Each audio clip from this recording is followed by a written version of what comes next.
Good evening, YouTube. Welcome. What brilliant start, starting with an welcome to this week's Wednesday Waffle.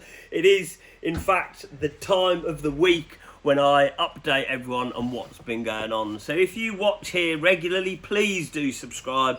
Do give us a like, do give us a comment. It's really going to help us grow the YouTube page. So thank you. And if you are watching here, come watch us live down here on TikTok and Instagram. Good day. How are you all doing? Excuse me. Now then. Oh, flipping out. We're getting a good little bit of an uplift on TikTok tonight. How you all doing? It is, of course, the Wednesday Waffle. The time in the week when I tell you all what has been going on. Now, I am wearing a Deliveroo top. Now, there is good reason for that, but I'm going to tell you that later on in today's Wednesday Waffle, I suppose. I was going to say in today's show, but it's not like a bloody show, is it? It's just, I'm here chatting away, and I've realised I've bloody put you over my notes. Let me just see if I can get another book to put down there, because I've put you on my notes, and if you're on my notes, I can't read from them. Oi, oi, flower hort! So yes, it's been a bloody exciting old week, I tell you. If you're on the email list, you'll have got a bit of a taster for this week. I said about the bathtub method. Start with the good bits, tell them all the brutally honest in the middle, and then end on a high. But I mean, there's been a lot more highs this week than there has been lows, so flipping, without further ado, let's get into it. So for those of you that are new, I basically talk through the whole week of what's been going on. I started doing this sort of February time last year and quickly realised people are quite interested in what it takes to start up a fully British made clothing brand from the ground up on but a sergeant's wage. There has been lows, there has been highs in equal measure, but it was kind of a bit lower towards the back end of the year, and now we're trending on to the high. So what has been going on? On the 7th of this God's green earth of a month of January last week, we had a new ads agency running our Google strategy, something that we couldn't work out ourselves. It is quite a complex beast, all the different bits that you've got to link it into, and I can't even remember, like analytics and EU Bender and blah, blah, blah, blah, blah, blah, blah. But they started on the 7th, exactly a week ago, Wednesday last week, in fact. And they have returned for us in 1 week our usual, basically 50% of our current monthly in 1 week. So bloody round of applause to ad people. Oi, oi! They're up in Manchester, or down in Manchester, which is that way, I think. So yeah, bloody well done to them. And then the 8th, so following on from, oh my God, what a bloody minefield it is. I agree with you there. Yeah, high five, clapping of the hands from little ears. And then on the 8th, which I believe was the Thursday, an opportunity was given to me. I'd agreed to sponsor a race at Huntingdon on the 5th of February. And basically, long story short, I know the delivery law, I'm here too much. The vids this week have had a lot of positivity. Yeah, it's been a good week, man. It's been a good week. And without going too much into the bones of it, there was no other sponsors on that particular day. There was quite an extortionate fee from the people that were making the sign to take it there and put it up. And I says, well, look, can I just go put it up? And they says, well, yeah. And then when they said there's no other sponsors that day, I says, can I just leave it up all day? And she said, well, if you sponsor all the other races that day, yes. And take the title sponsorship. And I says, look, Henrietta, I'm not going to be able to afford that. She's like, well, look, we can help you out a bit. I understand the position you're in. Let me just get some numbers together, see what I can do with the organisers and see what we can do. And anyway, she came to me with the number the next day. And I said to her, look, I can't afford that. You know, I just can't afford it. I don't have the money. She says, well, look, you take the weekend to think about it, blah, blah, blah, blah, blah. Went to sleep that night, and then I woke up at 4 o'clock in the morning, went for a wee, and then was like, if I could almost sublet the other races to other companies, I could get it paid for and then get the title sponsorship of the race. I messaged Henrietta that next morning and says, look, can I do this? She says, look, you tell me the names that you want to call the races, send me the adverts and send me the money, and all is well. So I then spent basically all of that day like lining up different companies to come on board, get the price to sponsor one race for less than a third of what I was going to have to pay originally. And then we got all of the races booked in, paid for, and then I got the title sponsorship for the Huntingdon races. And all it cost me was a whole weekend of being on and off the phone, messaging people, pitching the idea, and we're there. And there's still a lot of work to be done, lining up some other little bits and blah, blah, blah, blah, blah. But it is really going to be a flipping incredible day. So if you search Huntingdon 5th of February on Google, you'll see Lockwood Premium British Smocks race day. Oi oi Leon, love the likes, oi oi. So we are the title sponsors of a race meeting a little over 1 year in, well, a little over our first full year completed in business. So flipping fantastic. And then, so Saturday, me and Ruth went house hunting. She's down south at the moment. I'm up north. So we are separated by miles only, but connected through the screen of the media that is social. So we went house hunting, and as I was on the way up, I was uploading a video, and then you know, as you're uploading a video, you then get shown other videos of other people. And then this guy called Running with Jordan came up. And the thing was, see if I can reach X amount of followers by the end of 2025 or whatever. Obviously, we're in 2026 now. But I just went on his page, looked, and he's very much like mental resilience. There's a video on there that kind of like clicked with me a little bit. The tattoos are fine, thank you very much. A bit of mental resilience, and then so I just commented on it, like, not got anything to say, like the content and want to help you get a bit of engagement. And then he messaged me and we got chatting away, and it was like talking to myself basically. So we've been chatting, and I basically told him the story behind my Deliveroo top.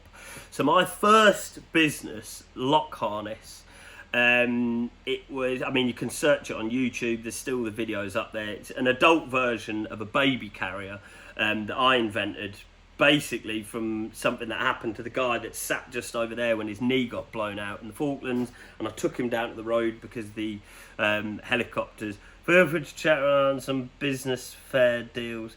Message me privately, mate, we can chat after this. But yeah, so I got this idea for an adult version of a baby carrier, and naively thought going into military contracts it would be a fair world where if you've got a good idea you could make a business work. But don't work like that. It is very much not what you know, but who. And how many palms you can grease. But, I mean, that's just a theory. I already did texted, sir. Okay, if you're pitching manufacturing and you're not in the UK, I'm very sorry, but I'm not interested. If I haven't replied to you, it's probably because you're one of the many people, and I don't mean to sound rude here, that email me asking to produce clothing for me. But if you go on my website, you will see that it says right at the top, made in Great Britain, and that is meaning made only in Great Britain. So thank you, but just we won't do anything, so that's fine. But anyway, so when I started that business, I racked up about 30 grand in patent fees, I just want to know if you're paying tax on your products. Yes, I did see your message, and it doesn't really matter because I don't import. So yeah, we're all good, brother. I'm just going to restrict you. Yeah, boom. Sorry about that. Guys. Where was I? Yes, so I got myself in about 30 grand's worth of debt by getting the patents, UK patent granted, and then an international patent pending. And then when I went to work with the cavalry, how I got myself out of that debt when ultimately I accepted, look, I'm not going to win in a world of bloody,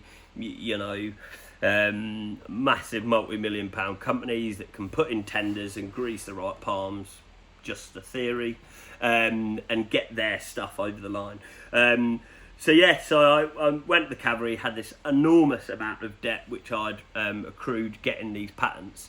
So I signed up to work for Deliveroo.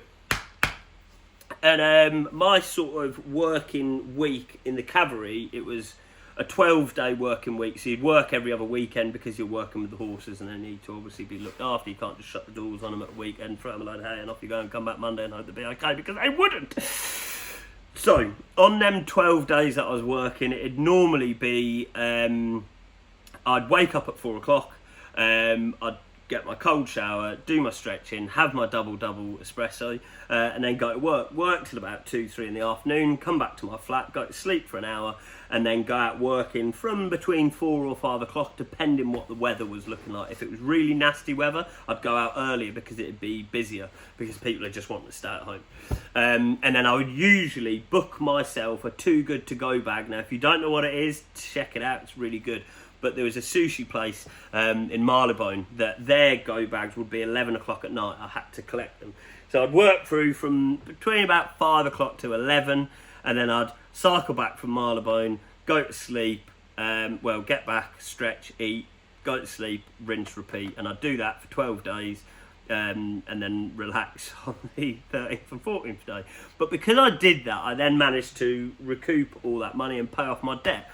And at the end of that, I was like, well, if I can do that, I can do bloody anything. And so throughout this, my Deliveroo top, when I go running, it's, it's a bit of like a sort of symbol to me of, if I can do that, I can do bloody anything. So that's my Deliveroo top. And then as I was running with Jordan about this, we had some dastardly little plans of course, starting another clothing company around British-made activewear, and he will be joining me with it, because I'm going to start something again, to have someone who has the knowledge in the industry, has our sort of legitimacy comes because I know what I'm talking about with wet waterproof clothing, because I've dealt with the worst and I've made the best from it.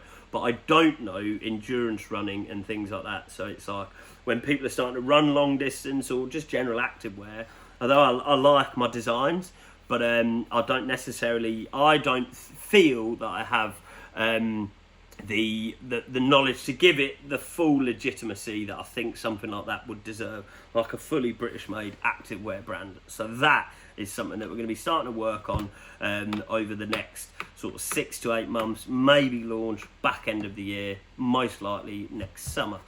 So that's that. And then we went up to Birmingham. That was going on all weekend. But yeah, then me and Ruth looked at 3 properties in Birmingham. And one was a definite no, and then we put an offer in for one which got declined, and then we're still looking at another, and then she's going up this weekend. And Birmingham, because our factory is in Oldbury, so we are fully up sticks in our life. I'm leaving the military. Ruth has quit her job and gone part-time agency within the same company, and we're moving to Birmingham to give this everything that I feel it does deserve. So that was quite interesting. I then had a meeting at the factory Saturday afternoon with Pav. We sort of got some ducks in the row for the secret project, and I'm like so close. The fabrics are being selected and ordered as we speak. Evening. The fabrics were getting ordered and selected today.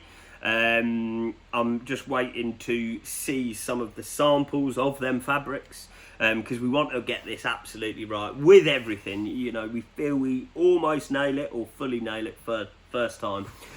Things that we didn't nail first time. The Suffolk lamb's wool, the sizing, the fabric is so thick. A medium is actually more a small. A large is more a medium, and da-da-da-da-da. So we didn't quite get it right there. Top work, lad. Love your stuff. Cheers, brother. Hoy, chef. And what else?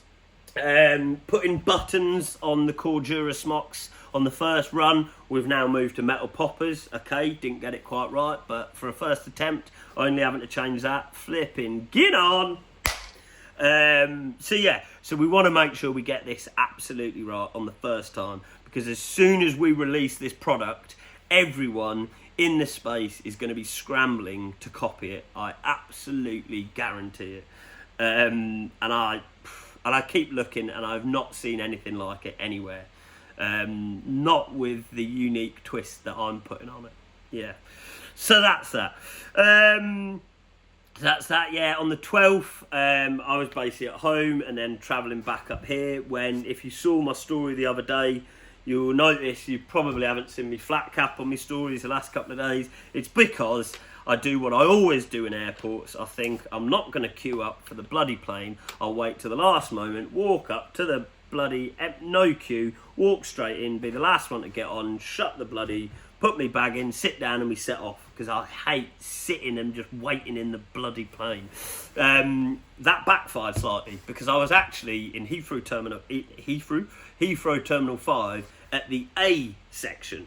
And when I looked up, and I'd got a bit caught into the laptop, so at 8 o'clock when the gate got announced, I did not see it till about 20 past. And then I looked up and it said gate closing. I was like, that's fine. I was like, it said gate 45, and I was at 19, A19. And then as it actually worked out, it was B45, not A45. So a sort of 5-minute sprint, 4 escalators, a lift, and a train later, I got to the gate just as they're literally about to start closing the bloody, the little thingy. And then the lady looked and saw me come round the corner and was like, Jacob Lockwood! I was like, yes! It's all right, calm down. And then I got on. But then I realised I left my hat, or lost my hat, somewhere in the run. So, yeah, that was rubbish. But luckily, we've got the hats, which were ordered today. So the 8-panel hats, keep an eye on the emails, because they are going to be going on pre-order very, very soon. As soon as I know the proper pricing, making sure that the design is all right, how we want it, they're going to be out. I'm hoping to have some at Cheltenham on the 5th of February. So that is going to be exciting. And then the 13th, so my Monday jobs, which I actually did on Tuesday, although I'm getting much quicker at doing all of that stuff, but it's still like every Monday I'm like, oh, for God's sake, I've got to do the cash flow, I've got to do the hours, I've got to do and I hate it, but it must be done. It can't always be fun and games and stressing at problems that I cause for myself and then work out how to fix, but it is what it is. And then today, I also had my call with Matt, who is one of my 2 mentors. He runs Holland's Country Clothing, just an amazing guy, and he adds so much value and really challenges me on what I'm thinking about doing. And I think as well this year, with really curbing the sort of casual drinks. I'm looking forward to the 14th of February when me and Ruth go on our annual Valentine bar crawl, which will be the next time I have a couple of beers. So talking to him about that kind of thing is really handy, as someone else who has chosen to cut drink to be better. And I think I need to do that for this next year, to really focus, get the business going in a good place, and then I can start to relax a bit, he says. And then today, so speaking to solicitors, we're selling my property. to enable us to get the cash to buy the bloody next one in Birmingham, etc, etc. So just sorting out some bits with that. And then finalising the details for our funding, which is enabling us to put in the order, which I put in the sort of warning pre-order to my factory. These are the numbers that I want. So Churchill's, Arthur's in extra large and triple XL have been ordered. Henry the same. The Falklands has been ordered in sizes small to triple XL, and Churchill medium to triple XL are now all on the website, and you can pre-order all of them. And if you put a £60 deposit down, you will get a £60 discount. So pay £60, you know, at the moment, and then it's basically £120 cheaper when you come to paying the rest of it back end of March. Most likely, as they always have done, they've under-promised and over-delivered. So yeah, so that is that. And that is the week as a whole, really. So we're doing much better. Life is going well. I've got a couple of weeks left up here. We then can get out and look at that. Close the book. James Sinclair, another man I look up to very much so in the business world. So we're able to get going. Obviously, we stopped the 10% discount for first orders, and now the only discounts is when you pre-order stuff, which basically is a thank you for helping me with a bit of cash flow and understanding that I know I've got definite sales further down the line. So yeah, so rounding out the week, bloody good. If anyone's got any questions, start firing them on. I've seen a couple that I missed. Are you coming at badminton horse trials? I think we're meant to find out at the end of this month if we've been accepted. We've put an application form in.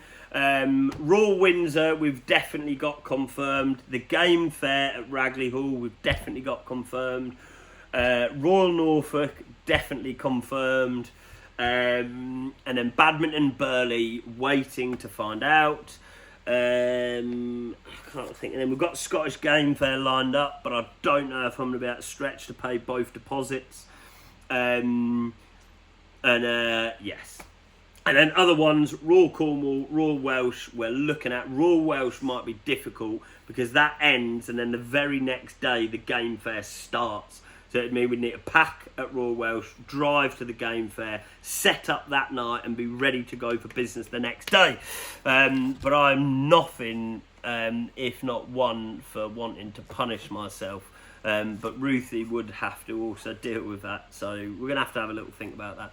Mate, can you let us know where and when you're setting up OP, what location? Right, okay, so basically our schedule, is that what you're on about, Leon? Yeah, locations we're going to. You know what, that's something, what are you laughing at, little Liz? That's something I really need to get done. And you know what, Leon, you absolute swine, that is going on my list for tomorrow. That's something I do now as well. I write a list for myself every single day of what is happening. Show EATES. You know what? I could almost put that as a page on the website, couldn't I? I might do that. That's a good idea. Well done. Yeah, good. Thank you. Cool. Right, unless there is anything else, I shall leave you all and bid you adieu. Good night.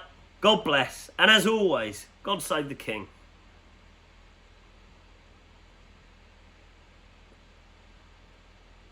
So, YouTube, that is it. Another Wednesday waffle in the bag. I think, you know, moving forward, once we're up in Birmingham, we're going to set it up a bit more professionally, because at the moment it's a little bit Tory Town, isn't it? But please do subscribe, give us a like, and drop in a comment. Tell me how crap me hair is, and I will do my very best to continue not getting it cut.